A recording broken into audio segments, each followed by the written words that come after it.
وبه نستعين على أمور الدنيا والدين والصلاة والسلام على أشرف الأنبياء والمرسلين سيدنا محمد وعلى آله وصحبه وسلم.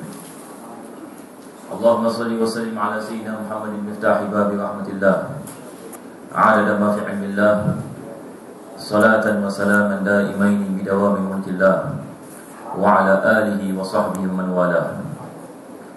Sebelum kita memulakan kuliah pada hari ini, kita insya-Allah sama-sama akan membaca surah Al-Fatihah dan kita berdoa kepada Allah Subhanahu wa taala, moga Allah mencucuri roh kepada seorang ulama yang besar. Salah satunya ulama yang tinggal pada zaman yang kita tinggal ini, yang diberikan kelebihan oleh Allah Subhanahu wa taala dengan ilmu yang luar biasa, yang telah menghabiskan keseluruh kehidupannya untuk berkhidmat untuk agama Allah Subhanahu wa taala. Beliau menyampaikan agama Allah dan beliau mengamalkan agama Allah, dan beliau meninggal dunia dalam keadaan beliau menyampaikan dan mengajarkan di dalam masjid, dan dibunuh oleh kaum Khawarij, mereka-mereka yang tidak ada nasib daripada rahmat Allah Subhanahu wa taala. Beliau adalah Syekh Dr. Muhammad Sa'id Nomal Naqbuti. Kita berdoa kepada Allah Subhanahu wa taala, moga dengan barakah beliau Allah memberikan kepada kita rahmat dan barakah dan membuka hati kita dalam menyenangkan kita untuk memahami agama Allah Subhanahu wa taala, dan kita berdoa moga Allah mengumpulkan kita bersamanya pada hari kiamat. Amin ya rabbal alamin. Wa ila hadrat Nabi Muhammad sallallahu alaihi wasallam. Al-Fatihah.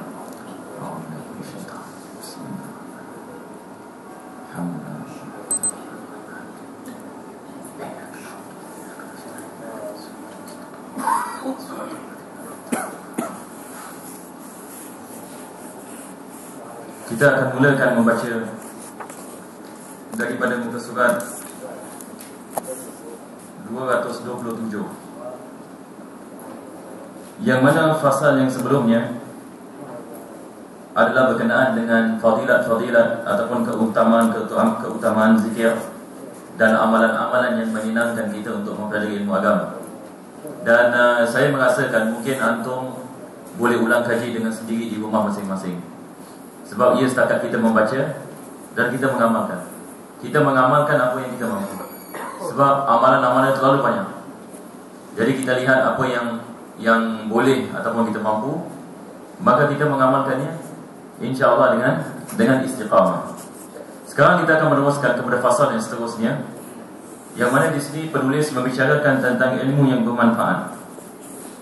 Dan beliau menukilkan hadis Nabi sallallahu alaihi wasallam yang mengatakan ilmu itu ada dua macam. Ilmu yang di dalam hati, itulah ilmu yang bermanfaat, dan ilmu yang berada di lisan, yang akan menjadi hujah Allah Subhanahu wa taala terhadap seluruh manusia. Nabi kita sallallahu alaihi wasallam dia mengatakan ilmu ini ada dua macam. Pertama sekali, ilmu yang ada di dalam hati. Maksudnya ilmu yang seseorang ini mendapat manfaat daripadanya. Apabila ilmu ini dimasuk dalam hati, maksudnya dia diamalkan dan dia didapati dengan orang ini, dia mengharap kepada rahmat Allah Subhanahu wa taala, yang juga dengannya dia mendekatkan dirinya kepada Allah Subhanahu wa taala, maka ini ada ilmu yang manfaat. Tetapi ada jenis ilmu yang lain yang mana manusia ini mungkin mempelajarinya tetapi dia tidak dapat manfaat daripadanya. Sebab ilmu ini kadang-kadang dia memberi kita manfaat, kadang-kadang dia tidak memberi kita manfaat. Ilmu yang memberikan kepada kita manfaat, seperti mana Imam Ghazali mengatakan dalam kitab Bidayatul Hidayah, dia mengatakan ilmu yang mana kalau kita mempelajarinya, dia mendekatkan kita kepada Allah Subhanahu wa taala. Daripada dulu kita mementingkan keduniaan, sekarang setelah kita mempelajarinya, kita mementingkan akhirat. Kita mengingat kepada Allah Subhanahu wa taala, mengingat kepada mati. Keimanan kita kepada Allah Subhanahu wa taala meningkat, ketakutan kita kepada Allah Subhanahu wa taala meningkat. setelah kita mempelajari ilmu seperti ini, maka ini adalah yang dipanggil sebagai ilmu nafi'. Tetapi kalau kita mempelajari ilmu agama dan ilmu tersebut tidak membawa kita untuk mendekatkan diri kita kepada Allah Subhanahu wa taala, maka itu menunjukkan bahwasanya ilmu tersebut tidak memberikan manfaat kepada kita, dan Allah Subhanahu wa taala Dia akan menghisab tiap-tiap ilmu yang kita ada. Allah akan menanyakan kepada kita setakat mana kita mengamalkannya. Maka ini adalah benda yang ditakuti. Sebab kadang-kadang ilmu ini dia boleh menolong kita, kadang-kadang dia menjadi sebab untuk kebinasaan kita, boleh terjadi. Dan ulama kita mereka mengatakan, kalau kita membicarakan tentang ilmu ini ada dua macam. Ulama pun ada dua macam. Kita ada pertama sekali alimul qalb, kedua kita ada alimul lisan. Alimul qalb ini adalah seseorang yang mendapatkan manfaat daripada ilmunya. Dia memperoleh ilmu agama ini dan ilmu-ilmu yang lain, dan ilmu ini masuk dalam hatinya. Dia menghayatinya dan dia mengamalkannya. Ini dipanggil sebagai alimul qalb. Kita ada jenis yang kedua yang nama alimul lisan. Satu orang ini dia pandai berbicara. Ilmunya tidak masuk dalam hatinya, tetapi ilmunya tersekat di mana? Lidahnya. Kalau dia membicarakan tentang ilmu, dia boleh membicarakan tentang riwayat yang banyak, tetapi hatinya adalah hati yang kosong. Ini yang kita takut. Banyak kita mempelajari ilmu agama, tetapi dia sangkut di lisan. Dia tidak masuk ke dalam hati. Maksudnya dia tidak dapat mencorak kita. Jadi ini adalah hanya ilmu yang zahir. Dan yang ketiga adalah seorang yang dikenali sebagai alimul qalb wal lisan. Ada ulama-ulama yang diberikan anugerah daripada Allah Subhanahu wa taala. Mereka adalah ulama yang mana mendapatkan manfaat daripada ilmu mereka. Ilmu mereka dalam hati mereka. Dalam masa yang sama, lisan mereka diberikan anugerah oleh Allah Subhanahu wa taala untuk mengibaratkan ataupun membicarakan tentang apa yang terkandung dalam hati mereka. Yang ketiga ini adalah yang paling afdal sekali. Jadi ilmu yang mereka mendapati, mereka dapat manfaatkan untuk diri mereka sendiri. Dalam masa yang sama mereka memberi manfaat kepada orang lain. Sebab ada sebagian ulama mereka alimul qalb tetapi bukan alimul lisan. Ada sebagian ulama mereka ilmu mereka dalam hati mereka, tetapi kalau berkenaan dengan memberikan syarahan ataupun memberikan kuliah dan sebagainya, maka mereka ada kekurangan di situ. Tetapi mereka ulama. Jadi kita lihat ini di sini ada perbezaan. Imam Malik pernah mengatakan, ilmu bukanlah dengan mengetahui banyaknya riwayat, sebab banyaknya riwayat kita boleh menghafal, melainkan ilmu adalah cahaya yang Allah masukkan dalam hati seseorang. Itu sebab bila kita membicarakan tentang hukum-hukum ilmu, kita mengatakan daripada syarat ilmu ini dipanggil sebagai ilmu yang dapat memberikan kepada kita manfaat. Kita ada berapa rukun? Kita ada 5 rukun. Daripadanya adalah dia mesti didapati oleh seorang guru. Kalau satu orang ini misalnya kalau dia membaca kitab, ataupun sekarang mereka ada software misalnya, dia boleh mendapatkan maklumat dengan banyak sekali dalam komputer ini. Walaupun kita mengatakan ini bukan ilmu yang dimaksudkan, tetapi apa yang dimaksudkan oleh ilmu yang manfaat dan ilmu yang disebutkan sebagai ilmu dalam istilah ini agama adalah dia yang didapati oleh seorang guru dan daripada sebuah kitab dengan manhaj dan bi'ah, seperti mana kita telah membicarakan pada masa-masa sebelum ini. Al-Imam Idrus bin Umar Al-Habsyi mengatakan ilmu jika terletak di hati merupakan cahaya, dan jika terletak di dalam diri merupakan api. Ini semua balik kepada sama ada ilmu itu manfaat bagi kita ataupun tidak bermanfaat kepada kita. Kalau kita menggunakan ilmu ini untuk mencari keduniaan, ilmu ini menjadi api bagi kita. Sebab kita tidak mendapatkan manfaat daripada ilmu ini, bahkan kita menjauhkan diri kita daripada Allah Subhanahu wa taala. Jadi ini adalah daripada perkara yang penting yang kita wajib untuk kita memahaminya sebelum kita menjerumus dalam mempelajari ilmu agama.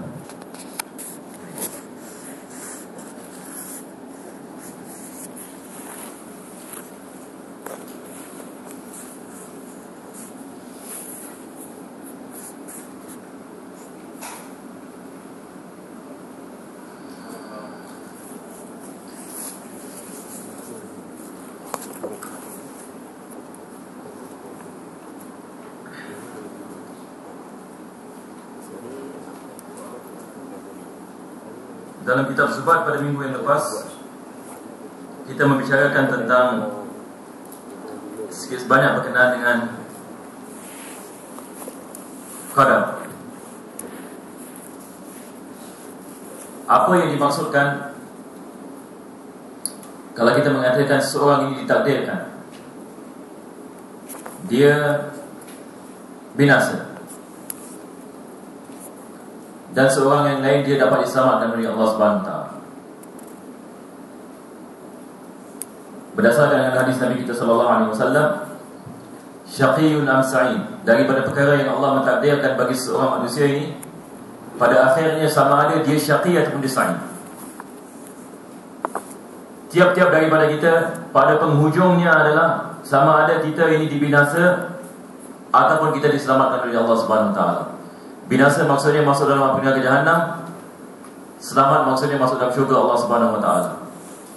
Seperti mana Syekh bin Raslan dia mengatakan, inna syaqiyya la syaqiyul azali wa aksuhu sa'idu lam yubaddali.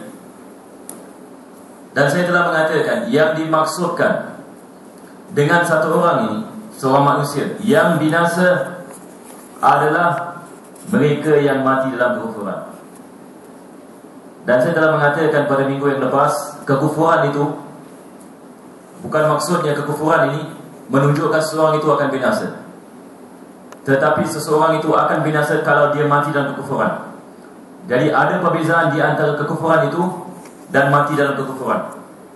Kadang-kadang ada orang ini dia hidup dalam kekufuran, tidak beriman kepada Allah Subhanahu Wa Taala, tetapi tiba-tiba sebelum dia meninggal dunia dia masuk Islam. Maka orang yang seperti ini dia diselamatkan oleh Allah Subhanahu Wa Taala. Tetapi mereka yang mati dalam kekufuran ini yang masalah. Ini adalah musibah yang paling besar, dan mereka akan diazabkan oleh Allah Subhanahu Wa Taala dalam api neraka Jahannam. Na'udzubillah min dzalik. Jadi ini yang kita telah membicarakan, dan dia mengatakan walam yamus qabla qida'il umri ahad wan nafsu tabqa laisa tafna lil abad. Dan Allah Subhanahu Wa Taala dia telah mentakdirkan bagi kita ajal. Mungkin sebagian daripada kita akan tinggal mungkin umur 40 tahun, 45 tahun, 50 tahun, 60 tahun. Tiap-tiap daripada kita ini berbeza ajal-ajal kita sendiri. Sebahagian daripada manusia hatta umur 10 tahun sudah meninggal dunia, 15 tahun dah meninggal dunia. Kita tidak mengetahui bila ajal kita akan datang. Ini adalah perkara yang telah ditetapkan oleh Allah Subhanahu Wa Taala. Fa idza jaa ajaluha fala yastaqdimun wa la yastakhirun. Apabila telah mendatang ini ajal, Allah Subhanahu Wa Taala mengatakan kita tidak boleh minta lambat dan minta cepat. Jadi dia pasti dan pasti akan datang. Seperti mana Allah mengatakan, ya ayyuhalladzina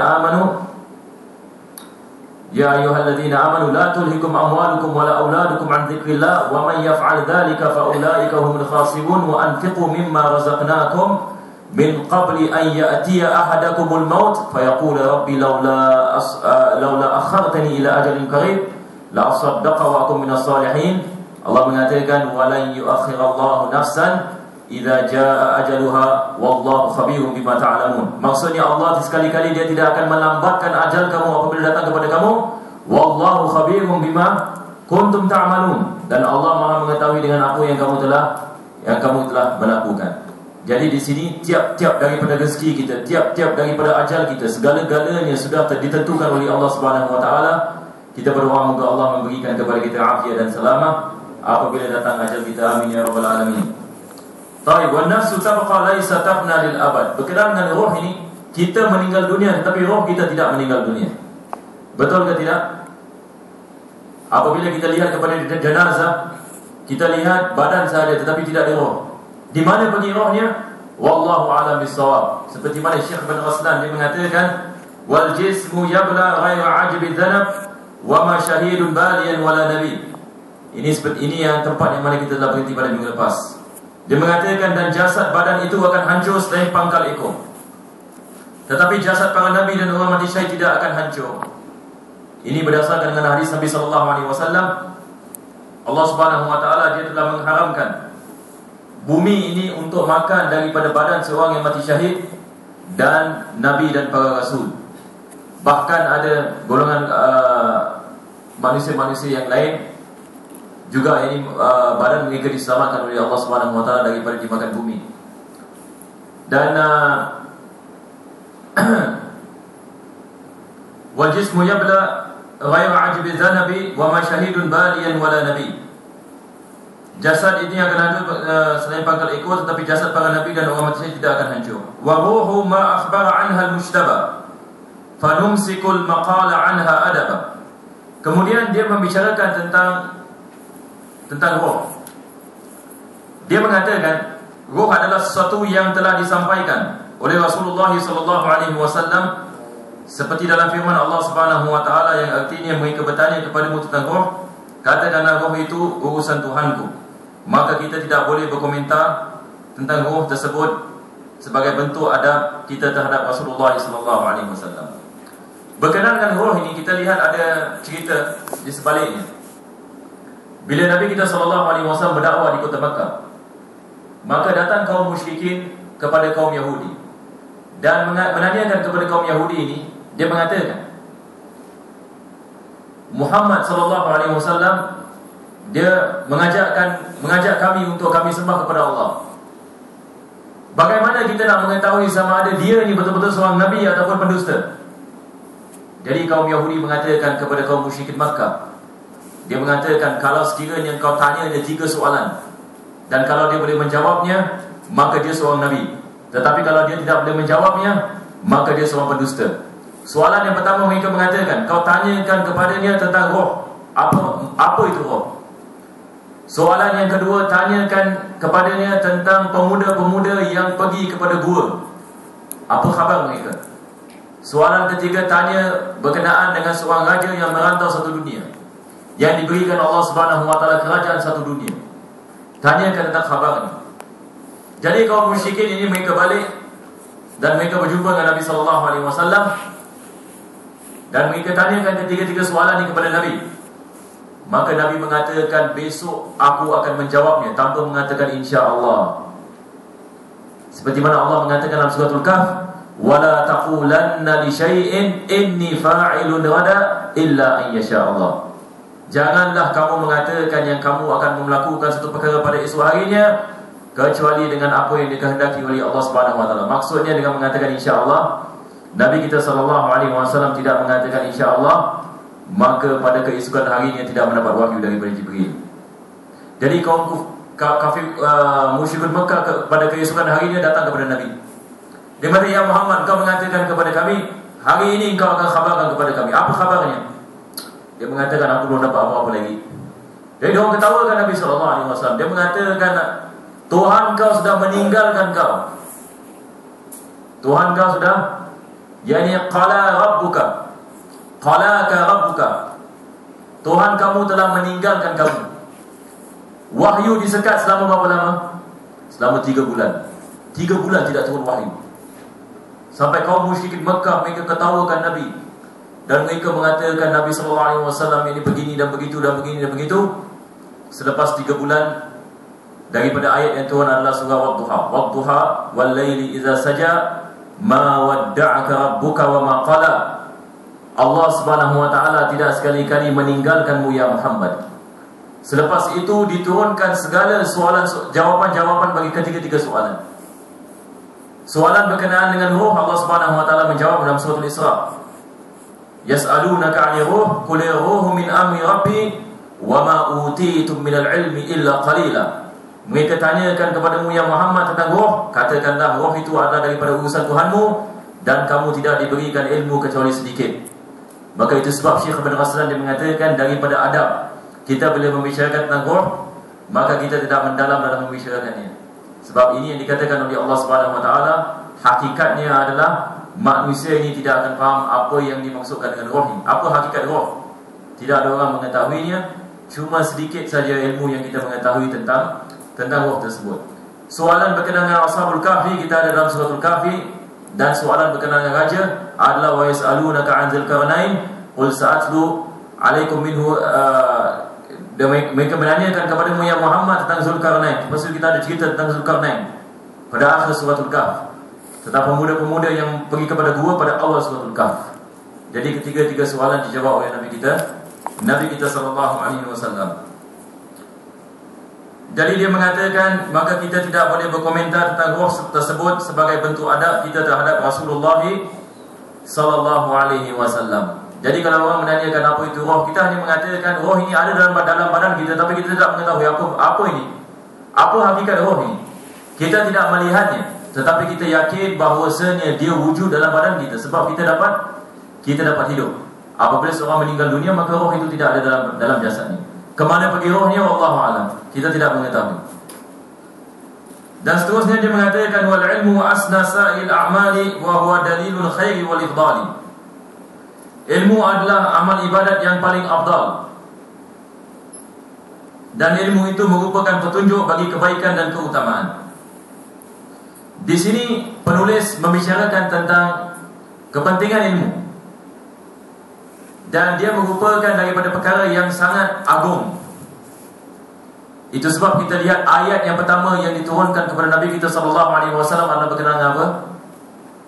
Apa ayat yang pertama yang diturunkan kepada Nabi kita SAW? Nabi kita SAW ummi, dia tidak tahu baca dan dia tidak tahu menulis. Maka sebelum dia mendapatkan wahyu yang pertama, dia pergi kepada gua, dan dia bertapa di sana untuk beberapa hari, untuk merenungkan apa yang akan terjadi kepada kaum yang sebab berhala. Maka datang Jibril AS kepada Nabi kita SAW dengan membawa wahyu yang pertama. Wahyu pertama adalah ayat yang 5 ayat yang pertama daripada surah Al-Alaq. Iqra' bismi rabbikal ladzi khalaq, khalaqal insana min 'alaq, iqra' wa rabbukal akram, alladzi 'allama bil qalam, 'allamal insana ma lam ya'lam. 5 ayat pertama daripada surah Al-Alaq.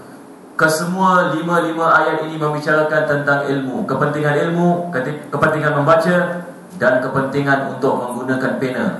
'Allama bil qalam. 3 perkara.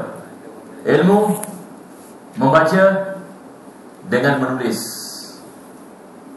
Ayat yang pertama yang diturunkan kepada Nabi kita SAW menjadikan satu prinsip bagi seorang Muslim, bahawasanya agama kita sangat mementingkan ilmu.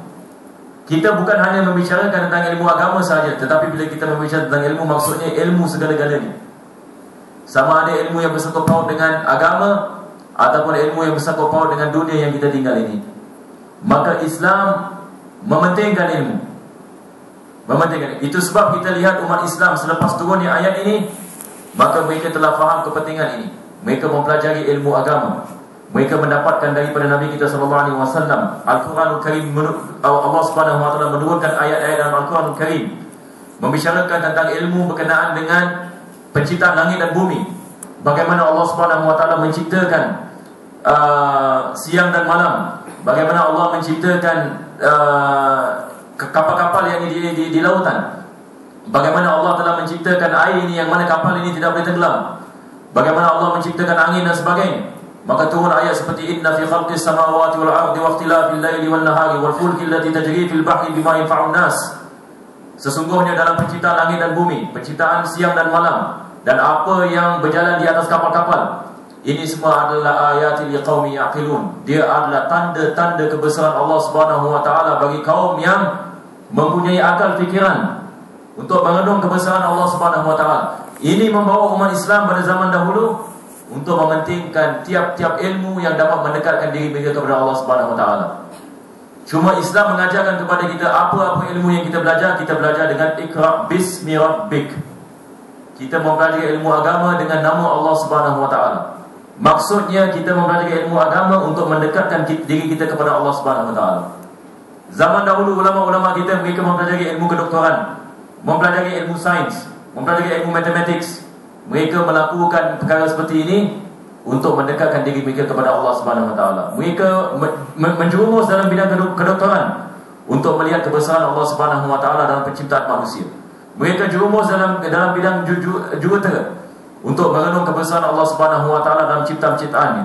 Mereka mempelajari ilmu falak berkenaan dengan langit, berkenaan dengan planet-planet yang di atas langit, untuk mereka melihat kebesaran Allah Subhanahu wa taala dalam makhluknya. Maka segala-galanya mereka mempelajari untuk mendekatkan diri mereka kepada Allah Subhanahu wa taala.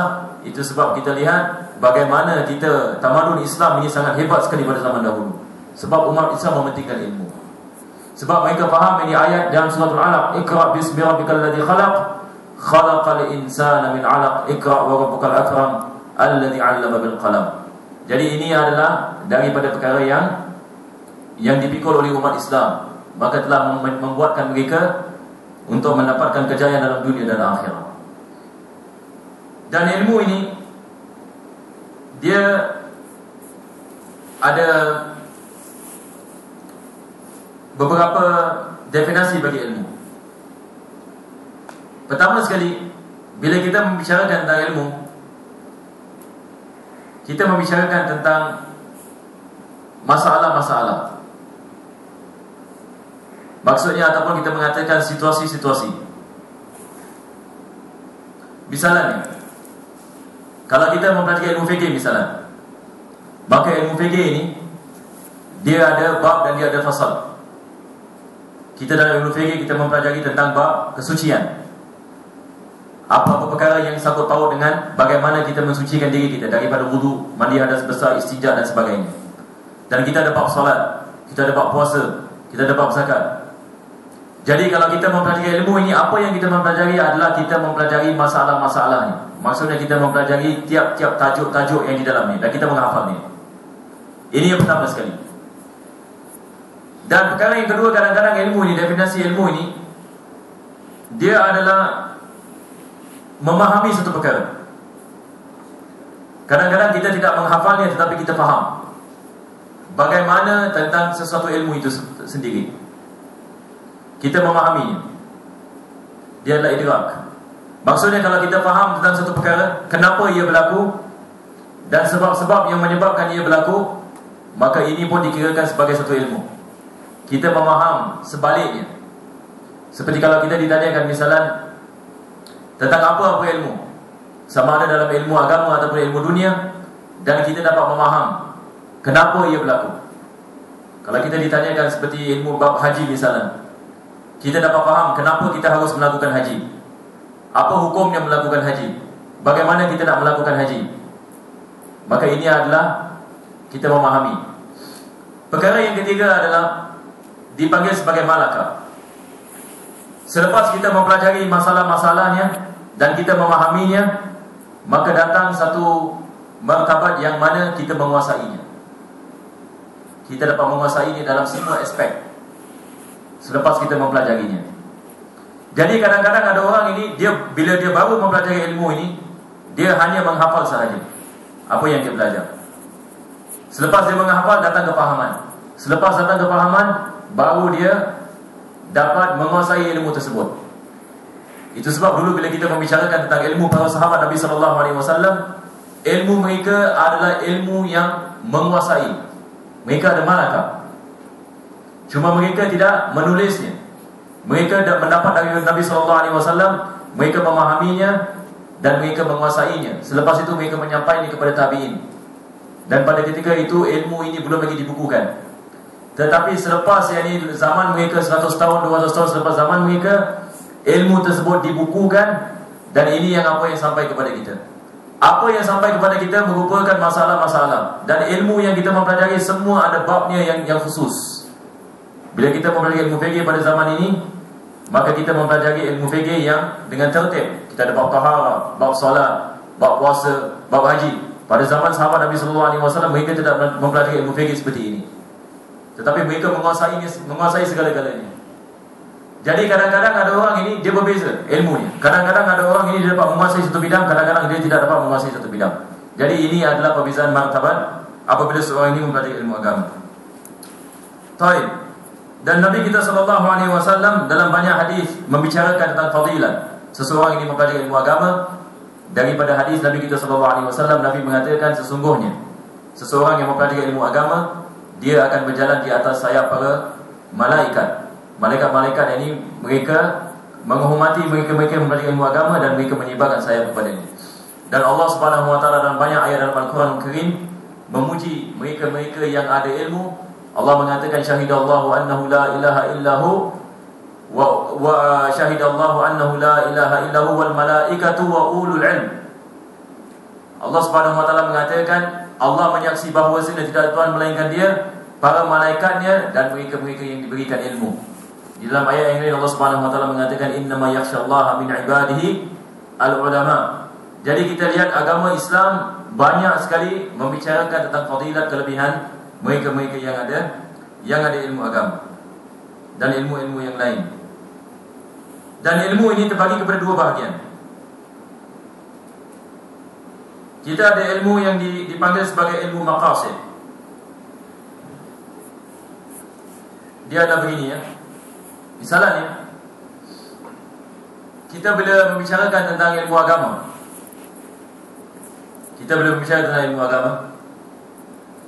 ilmu agama ni ada ilmu yang wajib, untuk kita mempelajarinya, ada ilmu yang tidak wajib untuk kita mempelajarinya. Misalnya, ilmu berkenaan dengan bab salat. Oleh sebab salat ini wajib untuk kita melaksanakannya, maka wajib untuk kita mengetahui bagaimana kita nak salat. Jadi ilmu salat ini dipanggil sebagai ilmu maqasid.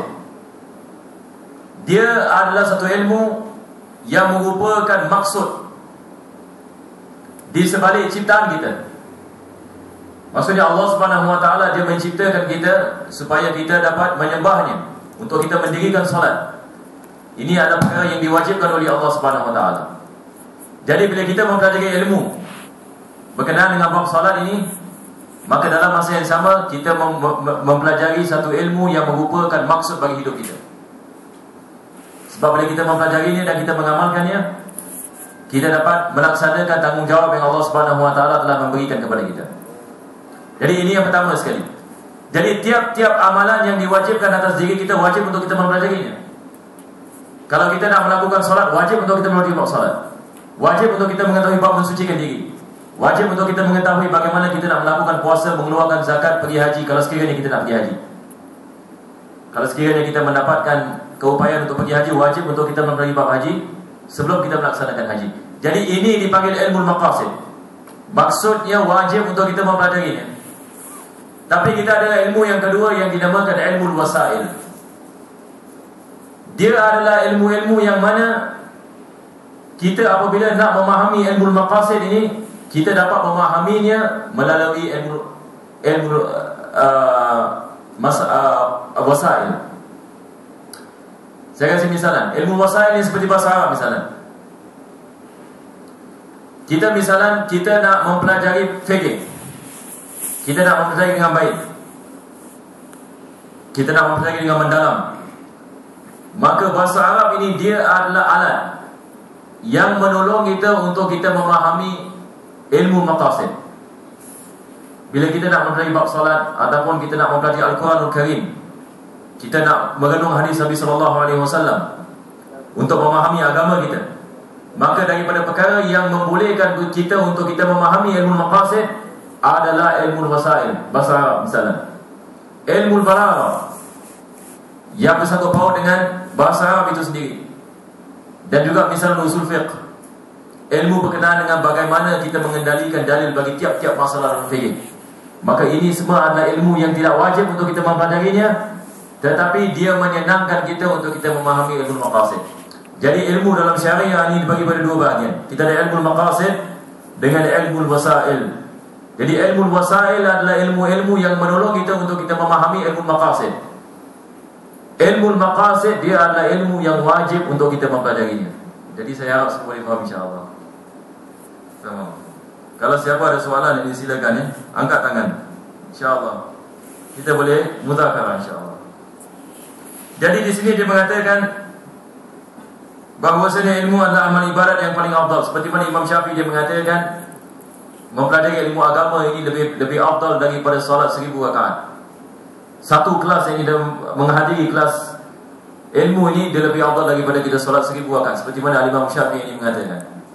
Dan sebuah hadis Nabi kita SAW mengatakan barang siapa yang menghadiri satu kelas ilmu lebih baik daripada dia solat 1000 rakaat, lebih baik daripada dia mengiringi 1000 jenazah, dan lebih baik daripada dia melewati 1000 orang sakit. Ini adalah fadilat apabila kita menghadiri satu majlis ilmu. Allah Subhanahu Wa Taala akan memberikan kepada kita anugerah yang luar biasa. Baik. Kemudian dia mengatakan fa farduhu ilmu sifatil fardi ma ilmi ma yahtaju al muaddi. Ilmu yang wajib dipelajari adalah ilmu-ilmu yang berbahas tentang sifat-sifat Allah Subhanahu Wa Taala. Ini adalah ilmu yang pertama sekali yang wajib. Seperti mana kita lihat pada awal bait dalam kitab Zubad, dia mengatakan apa? Wa awwalu wajibin 'alal insani ma'rifatul ilahi bi istiqani. Perkara yang pertama yang diwajibkan atas seorang muslim adalah wajib untuk dia mengenal Tuhannya dengan keyakinan. Maksudnya mengenal Tuhannya dengan sifat-sifat Allah Subhanahu Wa Taala. Maka ilmu yang pertama sekali yang wajib adalah ilmu tauhid. Ini fardhu ain. Wajib atas tiap-tiap orang Islam untuk mempelajarinya. Kemudian dia mengatakan ilmu yang wajib dipelajari adalah ilmu-ilmu membahas tentang sifat-sifat Allah serta ilmu-ilmu yang dibutuhkan oleh orang yang hendak melaksanakan kewajiban agama seperti bersuci, solat dan puasa.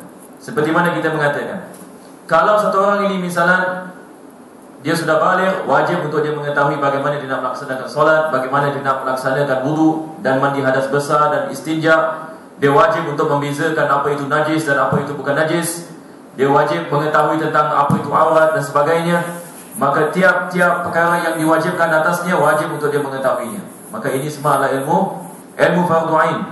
Dan kalau dia nak melakukan bisnes misalnya, wajib untuk dia mempelajari bab jual beli. Kalau dia nak kahwin, wajib untuk dia mempelajari bab nikah. Kalau dia tidak mempelajarinya, maka hukum dia adalah haram, berdosa atasnya, sebab dia jahil tentang hukum akam Allah Subhanahu Wa Taala. Kalau dia ada harta pusaka yang ditinggalkan oleh ahli keluarganya, wajib untuk dia mengetahui tentang bab faraid. Maka kalau seorang Perdana Menteri ataupun seorang hakim, wajib untuk dia mengetahui tentang bab hudud berkenaan dengan apa yang berlaku dalam masyarakat dan sebagainya. Jadi tiap-tiap daripada kita lain situasinya. Sebahagian daripada kita ini kalau belum kahwin, maka tidak wajib untuk dia mempelajari bab nikah. Kalau sudah kahwin, wajib untuk dia mempelajari bab nikah. Ada orang misalnya dia tidak ada kemampuan untuk melakukan haji, tidak wajib untuk dia mempelajari bab haji. Tetapi kalau dia ada kemampuan untuk melakukan haji dan dia nak pergi haji misalnya, wajib untuk dia mempelajari bab haji. Sebab haji ini dia bergantung kepada sama ada seorang itu mampu ataupun tidak mampu. Jadi kita kena lihat kepada situasi kita. Apakah ilmu-ilmu yang wajib untuk kita mempelajarinya? Taib. Kemudian dia mengatakan wal bai'i lil muhtaji litabayyun, dan di antara ilmu yang wajib dipelajari adalah ilmu yang membahas tentang jual beli bagi mereka yang hendak melakukan transaksi jual beli. Jadi kalau satu orang ini dia ada kedai dan dia sentiasa melakukan jual beli, wajib untuk dia mempelajari bab jual beli. Apa itu jual beli yang sah, apa itu jual beli yang batil, apa itu riba, apa itu jual beli yang haram dan sebagainya. Ini adalah wajib untuk dia mengetahui. Dan ilmu yang mempelajari tentang hukum-hukum zahir dalam masalah perniagaan perindustrian bagi orang yang berkecimpung dalam masalah tersebut. Dia mengatakan wal bai'i lil muhtaji litabayyuni wa dhahil ahkami fi sana'i. Dan kalau seorang ini dia bekerja dalam apa pekerjaan sekalipun, wajib untuk dia mengetahui hukum Allah Subhanahu Wa Taala dalam pekerjaannya. Misalnya kalau satu orang ini dia bekerja sebagai seorang doktor, wajib dia mengetahui bahawasanya ini adalah tanggungjawabnya terhadap Allah Subhanahu Wa Taala. Sebab ilmu kedokteran dia adalah fardu kifayah. Kita ada fardu ain dan fardu kifayah. Fardu ain adalah ilmu yang diwajibkan atas tiap-tiap individu muslim. Fardu kifayah adalah ilmu yang diwajibkan atas masyarakat Islam. Kalau sebahagian daripada orang Islam melakukannya, maka tanggungjawabnya diangkat terhadap orang Islam yang lain. Ilmu-ilmu seperti ilmu kedokteran ataupun ilmu engineering ataupun ilmu IT, tiap-tiap pekerjaan yang memberikan manfaat kepada masyarakat untuk membangunkan masyarakat, hukumnya adalah fardu kifayah. Jadi kalau satu orang ini diberikan kemudahan oleh Allah Subhanahu Wa Taala untuk berkecimpung dalam bidang fardu kifayah, maka wajib untuk dia melaksanakan dengan baik, dan wajib untuk dia memahami bahawasanya ini adalah fardu kifayah dan ini adalah tanggungjawabnya terhadap Allah Subhanahu Wa Taala. Jadi wajib untuk dia untuk melakukan amalan ini dengan baik. Jadi ini adalah daripada perkara yang wajib untuk kita memahaminya. Kadang-kadang ada orang ini dia bezakan, dia mengatakan ilmu ni ilmu duniawi, ada ilmu ukhrawi. Kadang-kadang kita orang Islam kita mengatakan hanya ilmu ukhrawi yang dikehendaki. Ilmu ukhrawi, ilmu bahasa Arab, ilmu Al-Quran, ilmu hadis. Jadi mereka mengatakan ilmu duniawi ini seperti ilmu engineering ataupun ilmu kedokteran ini semua tak penting. Sebab kita kalau mati kita tak bawa. Betul tak? Kita kalau mati kita tidak bawa ilmu-ilmu itu semua. Tapi kalau ilmu Al-Quran, ilmu bahasa Arab, ilmu fikih dan sebagainya, maka ini yang ilmu yang mendekatkan diri kita kepada Allah Subhanahu Wa Taala. Ini betul ke tak betul ni? Ini adalah salah faham. Kita mengatakan semua ilmu yang memberikan kepada kita manfaat datangnya daripada Allah, dan Allah telah meletakkan tanggungjawab atas tiap-tiap kita umat Islam ini untuk kita memakmurkan bumi Allah Subhanahu Wa Taala. Bagaimana kita boleh dapat memakmurkan bumi Allah Subhanahu Wa Taala kalau kita jahil dengan ilmu keduniaan? Yang mana Allah Subhanahu Wa Taala dia mengatakan dalam Al-Quran, wasta'marakum fiha. Yani Allah menciptakan kamu dalam muka bumi ini dan dia minta kamu untuk memakmurkan bumi ini. Bagaimana kita memakmurkan bumi ini? Kita memakmurkan bumi ini dengan kita melakukan tiap-tiap perkara yang dapat memberikan manfaat kepada manusia. Jadi kalau kita tinggal dalam satu masyarakat misalnya, maka wajib dalam satu masyarakat mesti ada doktor. Sebab kalau ada orang sakit, apa dia nak buat? Cuba bayangkan kita kat Singapura ni tak ada doktor. Jadi kalau sakit, apa nak jadi? Masalah ke tak masalah? Itu sebab Islam mewajibkan mesti ada doktor dalam masyarakat. Jadi kita di Singapura ini, apa kita punya population? Mungkin 4 juta. 4 juta ini berapa banyak doktor yang kita perlukan? Kita tidak boleh mengatakan satu doktor saja. Kita kena lihat kepada kita punya population. Kalau kita mengatakan misalnya kita perlukan 1000 doktor, maka wajib bagi umat Islam untuk mengeluarkan 1000 doktor. Ini adalah fardu kifayah. Sebab ini adalah maslahat bagi kaum muslimin, maslahat bagi manusia yang lain.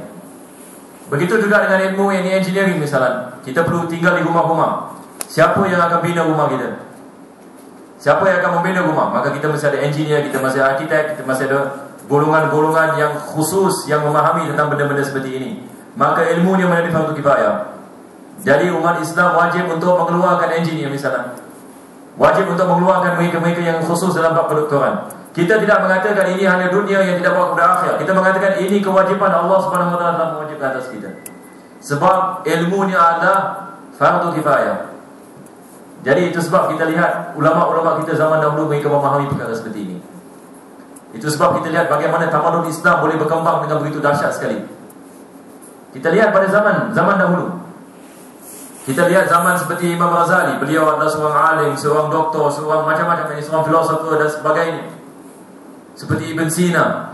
Dan kita ada ulama-ulama yang lain, mereka memahami tentang benda seperti ini. Dan mereka mengatakan ini semua adalah ilmu semua daripada Al-Quran Karim.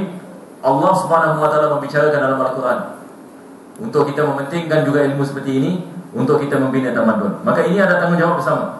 Jadi jangan kita salah faham. Jangan kita menyangkakan Islam ini hanya mementingkan ilmu ukhrawi, tetapi Islam tidak mementingkan ilmu duniawi. Ini orang jahil yang mengatakan perkara seperti ini. Bagaimana dengan ayat dalam Al-Quran yang Allah mengatakan inna fi khalqis samawati wal ardi wa ikhtilafil laili wan nahar wal fulki allati tajri fil bahri bima yanfa'un nas. Berapa banyak ayat Al-Quran dalam Al-Quran Allah membicarakan tentang ciptaannya. Tidakkah mereka afala yanzuruna ila al-ibli kaifa khuliqat? Apakah mereka tidak merenung kepada bagaimana kita menciptakan unta? Wa ila as-sama'i kaifa rufi'at? Bagaimana kita membina langit ini? Wa ila al-jibali kaifa nusibat? Bagaimana kita menciptakan gunung ganang? Wa ila al-ardi kaifa sutihat? Bagaimana Allah Subhanahu Wa Taala menciptakan bumi?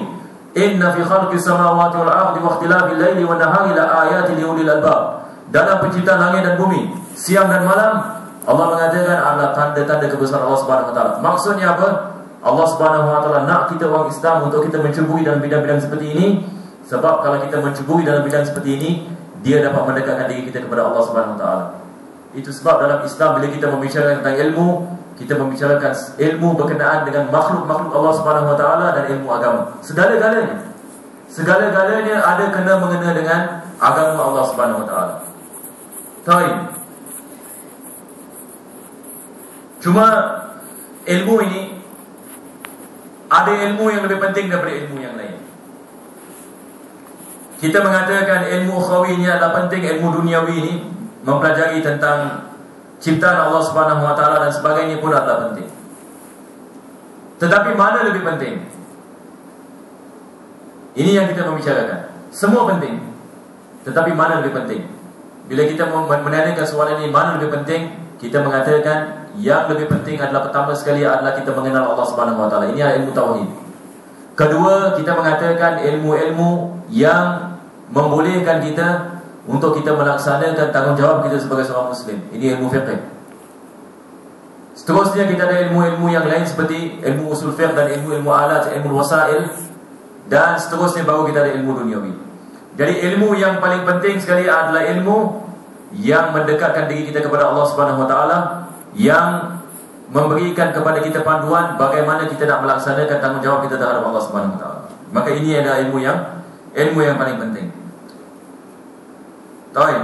Dan dia mengatakan wa ilmu da'in lil qulubi mufsidi kal ujbi wal kibri wa da'il hasadi. Sekarang penulis ini setelah dia membicarakan tentang ilmu tauhid, kedua dia membicarakan tentang ilmu hukum ahkam. Ini ilmu fiqh. Dan dia mengatakan semua balik kepada situasi seseorang itu. Jadi wajib untuk dia mempelajari ilmu bab salat, bab puasa.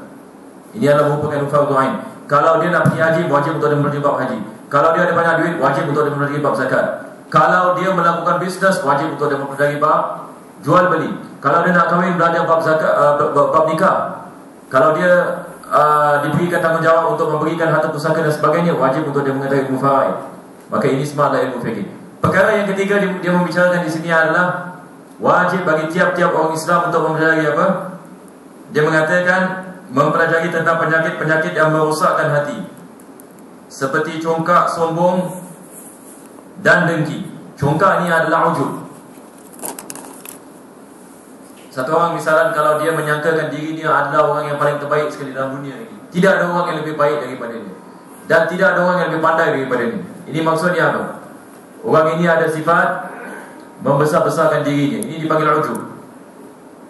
Dia pandang rendah kepada orang lain sebab dia menyangkakan dirinya adalah orang yang paling baik, yang paling besar sekali. Ini adalah penyakit hati. Wajib bagi tiap-tiap orang Islam untuk mempelajari ilmu ini. Bagaimana dia dapat mengobati penyakit-penyakit hati. Penyakit hati daripada sombong, daripada ujub, daripada riya. Bagaimana kita nak mengobati penyakit hati kita daripada penyakit-penyakit seperti ini? Maka ilmu yang dimaksudkan di sini adalah ilmu tasawuf. Ilmu tasawuf ini adalah fardhu ain. Wajib dalam kita beribadat kepada Allah Subhanahu Wa Taala, wajib untuk kita mengetahui bagaimana kita nak mensucikan diri kita daripada segala penyakit hati. Jadi semua sekali kita ada berapa ilmu? 3. Ini kalau kita lihat kepada prioritinya. Pertama sekali adalah ilmu tauhid, mengenal Allah Subhanahu Wa Taala. Ini wajib, fardhu ain. Kedua adalah ilmu fiqh, mengetahui tentang hukum ahkam ibadah dan muamalah.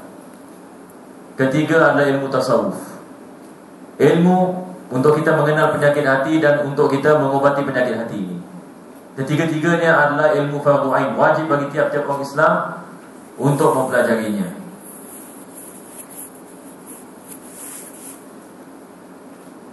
Seterusnya dia mengatakan wa ma siwa hadza min al-ahkami fardhu kifayatin 'ala al-anam. Selain daripada ilmu yang membahaskan tentang hukum-hukum di atas, maka hukum mempelajarinya ada fardhu kifayah atas semua manusia.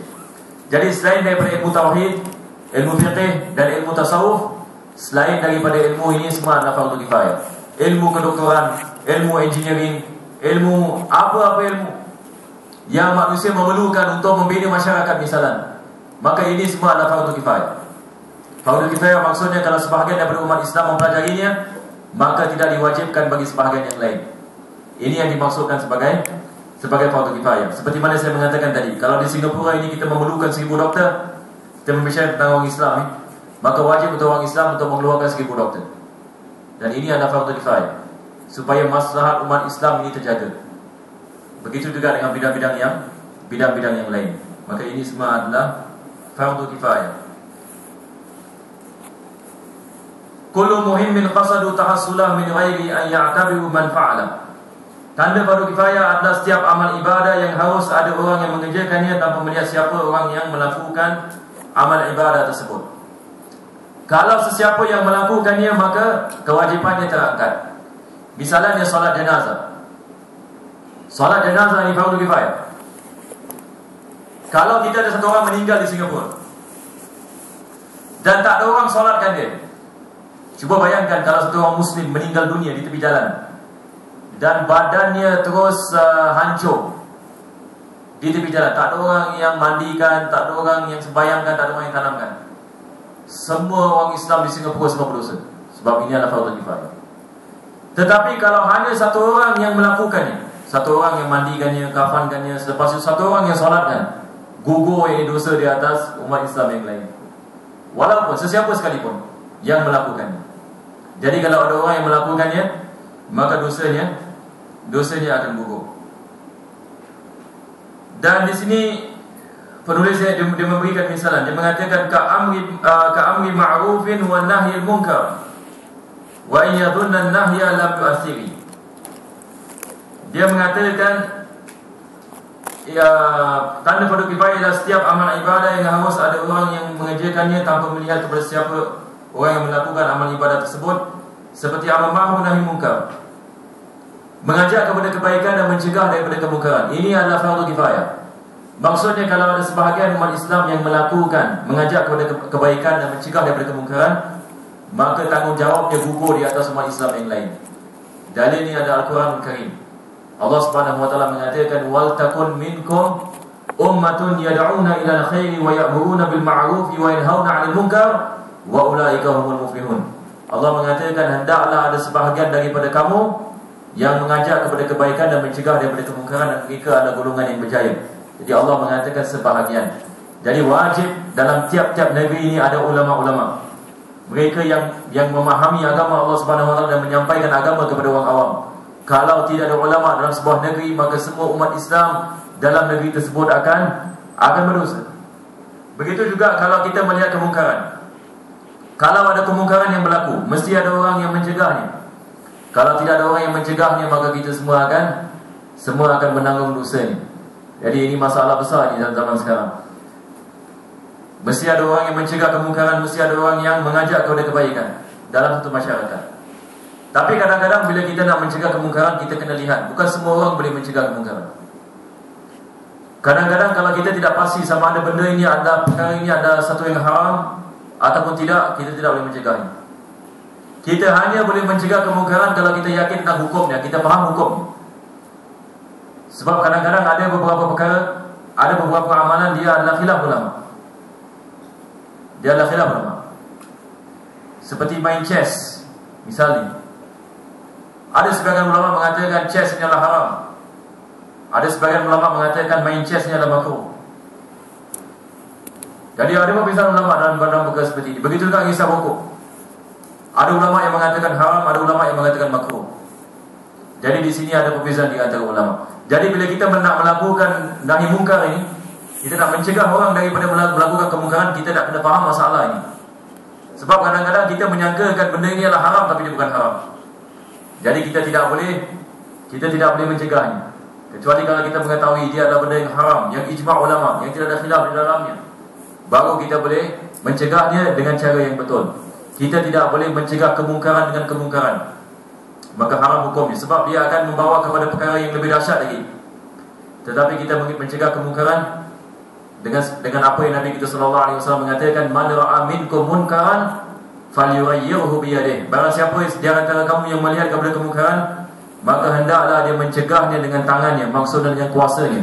Fa illam yastati' fa bilisanihi. Kalau dia tidak mampu untuk mencegah dengan tangannya, dengan kuasanya, maka dengan lidahnya. Ini tanggungjawab ulama-ulama.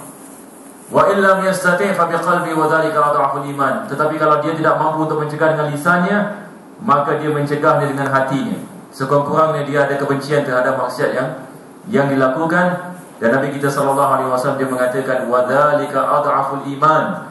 Dan ketiga-tiga ini dia adalah selemah-lemah iman. yakni mencegah kemungkaran dengan kuasa, mencegah kemungkaran dengan lisan, mencegah kemungkaran dengan hati. Ini adalah kalau berlaku satu kemungkaran dalam sebuah masyarakat, Nabi mengatakan wadzalika dha'ful iman. Ini adalah menunjukkan kelemahan iman di masyarakat Islam dalam masyarakat tersebut. Maksudnya kalau kita nak mengetahui sama ada satu masyarakat ini keimanannya, tahap keimanannya bagaimana, kita lihat kepada kemungkaran yang dilakukan. Kalau sekiranya kita pergi kepada satu kampung ataupun satu masyarakat yang mana kemungkaran dilakukan secara terang-terangan. Maksudnya apa? Masalah keimanan masyarakat tersebut. Sebab kalau keimanan orang Islam ini kuat dalam satu kampung, maksudnya apa? Kita tidak akan lihat kemungkaran dilakukan secara terang-terangan. Dan ini yang dikatakan oleh Nabi kita SAW.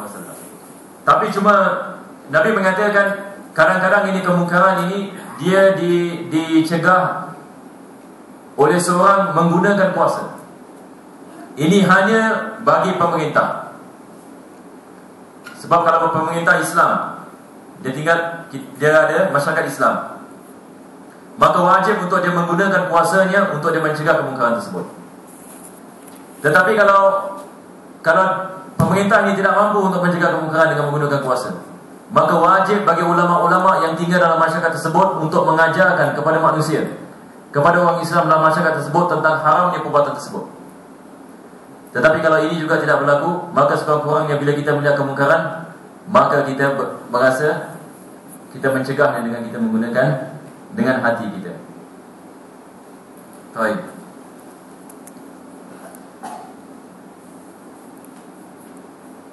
Jadi dia mengatakan seperti amar ma'ruf dan nahi munkar, dan dugaan tidak berpengaruhnya amar ma'ruf dan nahi munkar. Dia kalau ada dugaan seperti mana saya mengatakan tadi, dia syak sama ada benda ini haram ataupun tak haram.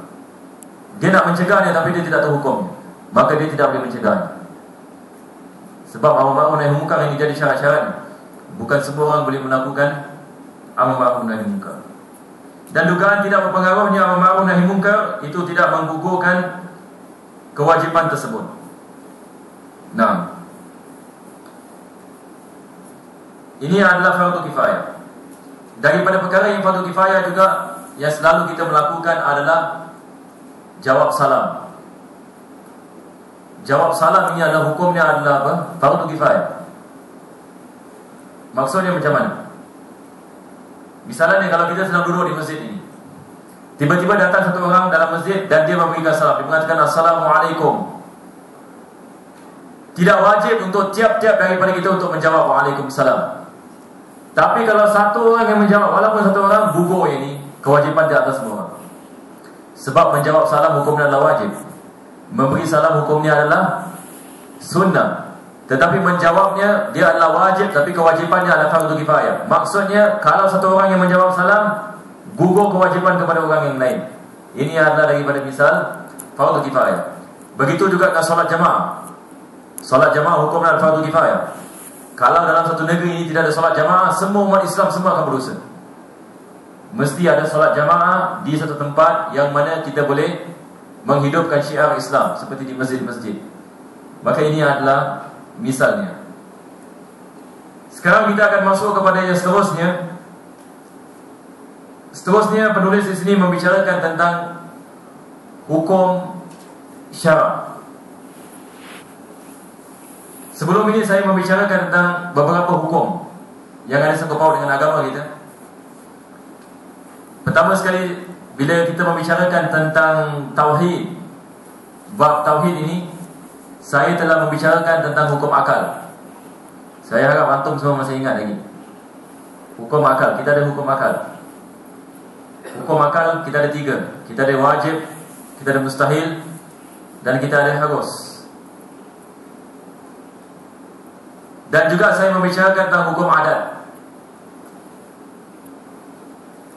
Bila kita membicarakan tentang keramat para awliya, kita mengatakan definisi keramat para awliya adalah perkara-perkara yang bercanggah dengan adat. Perkara yang bercanggah dengan adat. Juga kita ada wajib, kita ada mustahil, dan kita ada harus. Sekarang kita akan masuk kepada hukum yang baru. Dia dinamakan hukum syarak. Yani hukum ahkam yang bersangkut paut dengan ibadah. Jadi di sini dia mengatakan ahkamu syar'illahi sab'un tuqsamu. Hukum syarak Allah Subhanahu wa taala ada 7 macam. Al-fardu wal mandubu wal muharramu wa rabi'ul makruhu thumma ma ubih wasadisul batilu waqtin bis sahih. Hukum syarak Allah Subhanahu wa taala ada 7 macam, iaitu fardu ataupun wajib, sunnah, haram, makruh, mubah, batal, dan terakhirnya adalah sah.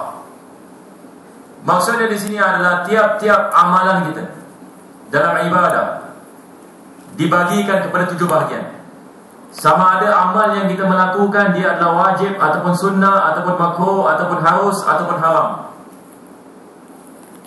Berkenaan dengan sah dengan batil adalah berkenaan dengan bab muamalat, kita tak akan membicarakan dahulu. Jadi misalnya kalau satu orang ini tanyakan kepada kita, apa hukum solat 5 waktu ini? Maka kita mengatakan hukumnya adalah wajib. Apa hukum solat witir? Solat witir adalah sunnah. Apa hukum makan dan minum? Makan dan minum adalah harus. Apa hukum misalnya melakukan zina, na'udzubillah, kita mengatakan dia adalah haram. Apa hukumnya memakan bawang yang mentah dalam masjid? Hukum dalam makruh. Kita lihat tiap-tiap amalan kita akan dibagikan kepada 5 bahagian. Dia akan termasuk dalam salah satu daripada 5 ini. Semua amalan kita. Itu sebab ulama usul mereka mengatakan af'alul mukallafin. Tiap-tiap perbuatan manusia ini dibagikan kepada salah satu daripada 5 bahagian ini. Jadi kita lihat bila kita mempelajari ilmu fiqh ini, kita akan balik kepada 5 perkara ini. Kita boleh masuk kepada bab taharah, bab salat, bab puasa dan sebagainya. Maka bila kita membicarakan tentang sesuatu amalan, maka kita akan mengatakan sama ada amalan itu haram ataupun wajib ataupun sunnah ataupun mubah. Jadi penting untuk kita menghafal ini supaya kita dapat mengetahuinya. Jadi pertama sekali adalah dia mengatakan fal fardu ma fi fi'lihi thawab. Fardu adalah sesuatu yang diberi pahala bagi orang yang mengerjakannya, kadza ala tarikihi al-iqabu, dan disiksa bagi orang yang meninggalkannya. Pertama sekali kita ada benda yang fardu ataupun wajib. Maksud daripada wajib adalah kalau kita melakukannya kita mendapat pahala, kalau kita meninggalkannya kita mendapat dosa. Dan kita dalam mazhab Imam Syafi'i tidak ada perbezaan di antara fardu dan wajib. Fardu dan wajib ada perkara yang sama dalam mazhab Imam Syafi'i. Tetapi dalam mazhab Imam Abu Hanifah mereka membezakan di antara fardu dengan wajib. Mereka mengatakan fardu adalah dalil yang kuat, wajib adalah dalil yang lemah. Mereka membezakan. Cuma kita mengatakan fardu dengan wajib adalah perkara yang sama.